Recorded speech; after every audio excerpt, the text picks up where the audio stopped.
नमस्कार दोस्तों, आपका स्वागत है आपके अपने चैनल TGNI वर्ल्ड में।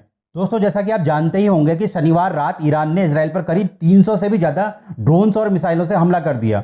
इजराइल की मदद को पहले से ही मौजूद अमेरिकी और ब्रिटिश सेना के लड़ाकू विमानों ने कुछ ड्रोन्स और मिसाइलों को इजराइल पहुंचने से पहले ही मार गिराया, तो वहीं इजरायली डिफेंस सिस्टम एरो और आयरन डोम ने बची हुई ड्रोन्स और मिसाइलों को हवा में ही खत्म कर दिया। इनमें से कुछ ड्रोन्स और मिसाइलों को सीरिया और जॉर्डन में भी मार गिराया गया। इजराइल पर ईरानी हमले की संभावनाओं के चलते जॉर्डन ने पहले ही कह दिया था कि यदि कोई भी ईरानी एयरक्राफ्ट, ड्रोन या मिसाइल जॉर्डन के हवाई क्षेत्र में आया तो इसे जॉर्डन की हवाई सीमा का उल्लंघन माना जाएगा और उसे हवा में ही मार गिराया जाएगा। मीडिया रिपोर्ट्स के अनुसार अमेरिकी वॉरशिप और फाइटर जेट्स ने भूमध्य सागर के ऊपर करीब 70 ईरानी ड्रोन्स और 3 ईरानी बैलिस्टिक मिसाइलों को इंटरसेप्ट किया, यानी कि बीच में ही रोक दिया। रिपोर्ट्स के अनुसार ईरान ने 165 ड्रोन्स और 36 क्रूज मिसाइलों से हमला किया, जिनमें से ज्यादातर को ईरान से ही लॉन्च किया गया था। हालांकि कुछ को इराक और यमन से भी लॉन्च किया गया।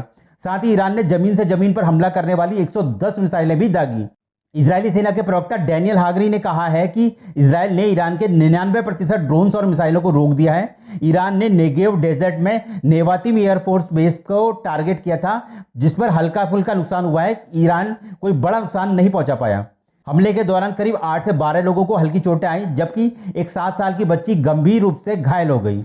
हमले के बाद इजरायली प्रधानमंत्री नेतन्याहू ने कहा है कि हमने ईरानी ड्रोन्स और मिसाइलों को रोक दिया है, हमने ईरान के हमले को ब्लॉक कर दिया है, हम साथ मिलकर जीत हासिल करेंगे। प्रधानमंत्री नेतन्याहू ने कहा है कि ईरान पर जवाबी कार्रवाई इजरायल के सहयोगी देशों की सलाह पर ही की जाएगी। साथ ही इजरायल ने इजरायल पर हुए ईरानी हमले की निंदा करने के लिए संयुक्त राष्ट्र सुरक्षा परिषद की मीटिंग बुलाने की भी मांग की है। इसी बीच इजरायली सुरक्षा मंत्री इम्तार बेन गेविर ने ईरान को बड़े अटैक के जरिए जवाब देने की मांग की है। ईरानी हमले पर अमेरिकी राष्ट्रपति जो बाइडेन ने इजरायली प्रधानमंत्री नेतन्याहू को फोन कर ईरान पर जवाबी कार्रवाई नहीं करने की सलाह दी है। साथ ही राष्ट्रपति जो बाइडेन ने ईरान पर डिप्लोमेटिक कार्रवाई की चर्चा करने के लिए G7 देशों के लीडर से बात करने की भी बात कही है। इसी बीच ईरान ने अमेरिका को भी धमकी देते हुए कहा है कि यदि अमेरिका ईरान पर काउंटर अटैक में इजरायल का साथ देगा तो हम अगला हमला अमेरिकी बेस पर करेंगे। नाटो संगठन में सदस्य देश तुर्की ने कहा है कि ईरान पर जवाबी कार्रवाई करने के लिए तुर्की अपना एयर स्पेस का इस्तेमाल नहीं होने देगा। इजरायल पर हमले के बाद ईरान ने UN चीफ एंटोनियो गुटेरेस को पत्र लिखकर कहा कि इजरायल पर उनका हमला सेल्फ डिफेंस में UN चार्टर के आर्टिकल 51 के तहत जायज है और वे अब इस मामले को आगे नहीं बढ़ाना चाहते। UN में ईरान के एम्बेसडर आमिर सईद ने कहा है कि ईरान ने सीरिया में ईरानी एम्बेसी पर हुई इजरायली एयर स्ट्राइक के जवाब में इजरायल पर हमला किया है। ईरान को अपनी रक्षा करने का पूरा हक है और अगर अब इजरायल ने जवाबी हमला किया तो ईरान इसका और मजबूती से जवाब देगा।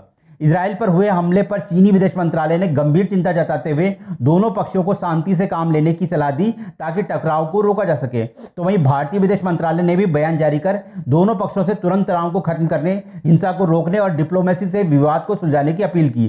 साथ ही भारतीय विदेश मंत्रालय ने जानकारी दी है कि दोनों देशों में मौजूद भारतीय एम्बेसियां वहां रह रहे भारतीय नागरिकों के संपर्क में हैं। विदेश मंत्रालय द्वारा इजरायल में रह रहे भारतीयों की मदद के लिए हेल्प नंबर भी जारी किए गए हैं। शनिवार को ईरान ने भारत आ रहे एक जहाज पर कब्जा कर लिया था, जिसमें 17 भारतीय क्रू मेंबर सवार थे। जहाज लंदन बेस्ड जोएडिक मैरीटाइम कंपनी का है। इस कंपनी में इजरायली अरबपति इयाल ओफेर की भी हिस्सेदारी है। भारत डिप्लोमेटिक चैनल के माध्यम से ईरान के संपर्क में है और भारतीय क्रू मेंबर्स की जल्द रिहाई की कोशिशें जारी हैं। दोस्तों, इजरायली प्रधानमंत्री नेतन्याहू पर ईरान के खिलाफ जल्द से जल्द जवाबी कार्रवाई करने का बड़ा प्रेशर है, क्योंकि अगर वे जल्द ही ईरान को इस हमले का जवाब नहीं देंगे तो इजरायली जनता के बीच उनकी छवि एक कमजोर लीडर की बन जाएगी। पर अगर वो ईरान पर जवाबी कार्रवाई करते हैं तो ये लड़ाई बड़े युद्ध में तब्दील होने पर ज्यादा वक्त नहीं लेगी। दोस्तों, आपकी इसमें क्या राय है? क्या इजरायल द्वारा जल्द से जल्द ईरान को इस हमले का बड़ा जवाब देना चाहिए या फिर डिप्लोमेसी के रास्ते मामले को सुलझाना चाहिए? आपकी जो भी राय हो कृपया कमेंट करके हमें जरूर बताएं। साथ ही चैनल के सपोर्ट के लिए कृपया चैनल को सब्सक्राइब करें, वीडियो को लाइक करें और अपने दोस्तों के साथ शेयर करें। हमारी सभी वीडियोज की समय से नोटिफिकेशन पाने के लिए कृपया बेल आइकन को ऑल के साथ जरूर दबाएं। धन्यवाद।